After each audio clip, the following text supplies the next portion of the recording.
Harateguwe ihayanisha gurisha n'ubuserukizi bwa Tanzaniya mu Burundi, aho abikorera utwabo, amahinguriro n'abakora ibitandukanye baheza bakerekana ibyo bakora. Uburundi ntibwasigaye inyuma mu kumenyekanisha ibyo bahingura. Bamwe mu bashoboye kuja mw'iryo hayanisha twashoboye kuvugana baratubwira amahinguriro baserukiye n'ibyo basanzwe bakora.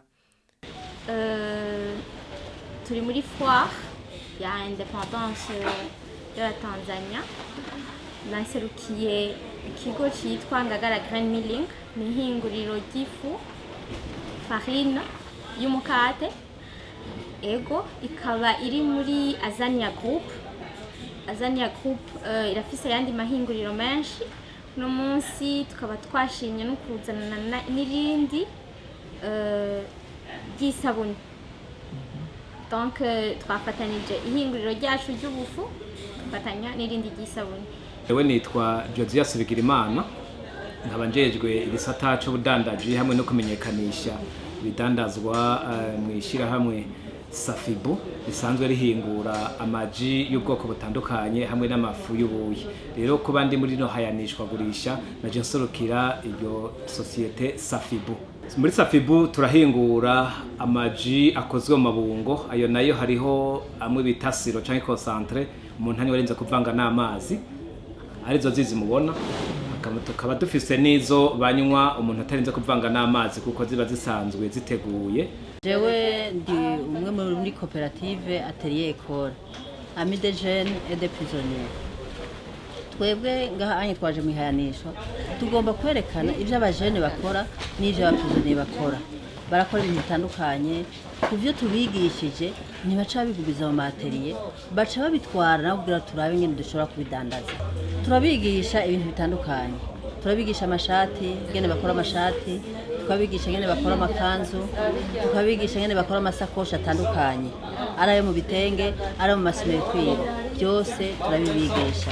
Serukiye ihinguriro rya textile ex-Coteau, ihingurira ibitenge, igahingura amapolyester y'ama-uniforme mwaba mubonana abana, igahingura ibyitwa madril nk'ibitenge byiza cyane mushobora no gusanga hanze, amamerekani n'ibindi byinshi, ibintu nk'amashuka, amaeswima, ego. Baratubwira intambamyi bahura nazo mu kazi basanzwe bakora. Intambamyi ahanini tukunze guhura nazo ni intambamyi z'uburyo. Intambamyi dufise z'uburyo, mu buryo buke tuba dufise ukunda gusanga hariho ibikoresho byinshi dukura hanze, cyane cyane hajya amakarato ari personalize, dukoresha amakarato yanditseko izina Safibu. Ayo makarato asanzwe ava hanze, imifuniko isanzwe iva hanze, n'aya macupa yera asanzwe ava hanze. Kuvuga rero ico gihe kugira ngo bive hanze birakenerwa uburyo butari buke. Iyi ntambamyi dufise ni uko muri kazoza kacu twiyumvira gukoresha amashini agezweho. Nayo rero ukunda gusanga ari amashini aba azimvye cyane. Naco gituma rero turose abo dufasha kumbure tukashobora kuronka inguvu zo kugira ngo noneho dukoresha amamashini tuve ku rugero rutugezeko tuduge tugere ku rugero rwo hejuru. Byo bavyiza cyane n'umwimbo ukagwira kugira ngo dushobore kuronka umwimbo dukwiza mu gihugu, hazoboneke n'umusesekara dushobora gushora mu bihugu byo hanze. Turahura n'intambamyi cyane. Intambamyi ya mbere turonka twebwe dushaka ibintu bya innovation bishasha, ariko twahatubura ibikoresho twebwe twenyene twatanguriye kuntuze ku bapari sociale twigiriye. Muga twadusanga natwe turashari bato. Urumva gushika ubunye ntaho turaje kugira ngo tudodore kugira ngo ico kintu gikure kije hejuru cyane.